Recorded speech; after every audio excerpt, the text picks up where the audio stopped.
চলো আজকে বানিয়ে নিই ফ্রেঞ্চ ফ্রাই। অনেক দিন ধরে ভাবছিলাম যে একটু ফ্রেঞ্চ ফ্রাই বানাবো, তো আজকে ভাবলাম আজকেই বানিয়ে নিই। তার জন্য লাগবে দুটো আলু, আর কিছুই না, আর একটু সস আর একটু কর্নফ্লাওয়ার। তা যেটা করতে হবে, আলুগুলোকে সুন্দরভাবে কেটে 2 মিনিট একটু বয়েল করে নিতে হবে গরম জলে। গরম জলেই বয়েল করে। তারপর একটু বরফ দিয়ে জলে আলুটা চোবালে ভালো হয়, কিন্তু বরফ ছিল না, তো সেই জন্য ঠান্ডা জলে আলুটাকে একটু চুবিয়ে নিয়ে তারপর সেই জলটা ঝরিয়ে একটুখানি শুকিয়ে নিলাম, একটু পেপার দিয়ে গাটা র্যাপ করে নিলাম, তারপর ওপরে ছড়িয়ে দিলাম কর্নফ্লাওয়ার। আর ব্যাস, কর্নফ্লাওয়ার দেওয়ার পরই যেটা গরম তেলে ছাড়া।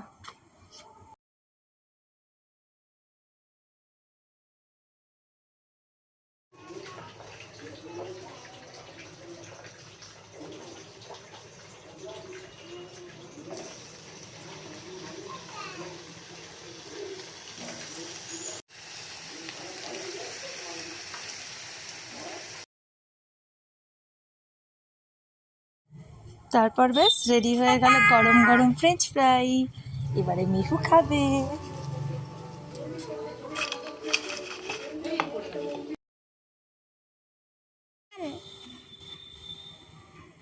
ওপর থেকে একটুখানি নুন আর সস।